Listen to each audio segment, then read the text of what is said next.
One time this building had a purpose, it had a plan, it represented a dream. With every building like this, there is somebody behind it that had a dream.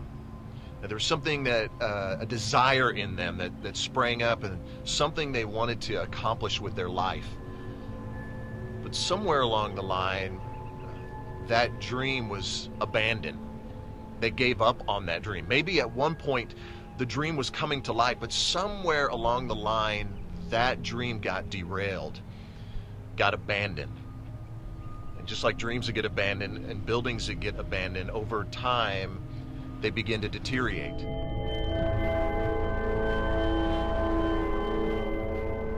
That's exactly what happened to one young man whose story we find in the book of Luke, chapter 8.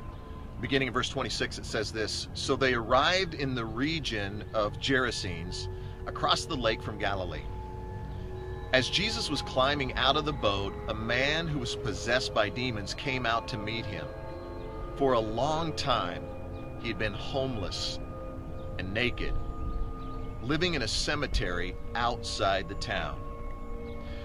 At one time, this was a young man full of hopes, full of dreams, aspirations of a great future. But somewhere along the line, those dreams were forgotten. He was forgotten. He was cast away and left alone. Verse 28 says, "As soon as he saw Jesus, he shrieked and fell down in front of him. Then he screamed, 'Why are you interfering with me, Jesus, Son of the Most High God? Please, I beg you, don't torture me.' For Jesus had already commanded the evil spirit to come out of him. This spirit had often taken control of the man. Even when he was placed under guard and put in chains and shackles, he simply broke them and rushed out into the wilderness completely under the demon's power. Jesus demanded, 'What is your name?' 'Legion,' he replied, for he was filled with many demons." A guy who was alone and forgotten. Yet Jesus went and sought out this young man. Jesus could have landed anywhere. He did not have to go to the cemetery where this young man was, but that's exactly what Jesus did. And the reason he did that is because Jesus didn't come for the perfect. Jesus came to touch the lives of imperfect people.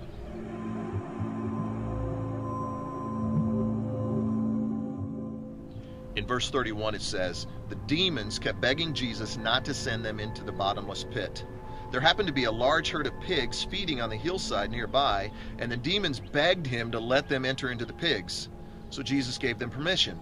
Then the demons came out of the man and entered the pigs, and the entire herd plunged down the steep hillside into the lake and drowned. When the herdsmen saw it, they fled to the nearby town and the surrounding countryside, spreading the news as they ran. People rushed out to see what had happened. A crowd soon gathered around Jesus, and they saw the man who had been freed from the demons. He was sitting at Jesus' feet, fully clothed and perfectly sane, and they were all afraid." Jesus did more than just touch this young man's soul. He touched his mind, his body, and his soul.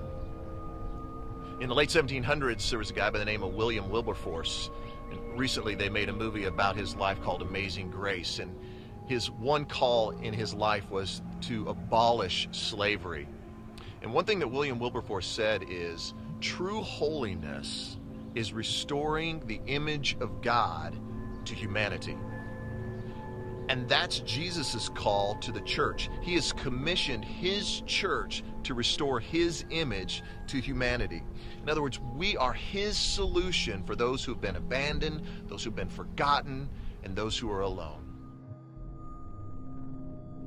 See, when people are abandoned, their mind and their body and their soul all begin to deteriorate. And they're left scarred physically, they're scarred emotionally, and they're scarred spiritually. All around us, there are people in great need. People who are hopeless, people who are in despair, and Jesus is calling out to his church to step in and make a difference. See, people aren't looking for someone to join them in poverty. What they're looking for is someone who will help lift them out of poverty. Poverty of the mind, poverty of the soul, physical poverty. They want to know that there is hope for a better tomorrow. In this story, what we see is that Jesus went to the other side. And that's what he's calling us to do, to go to the other side. What if we could help restore the image of God to the forgotten?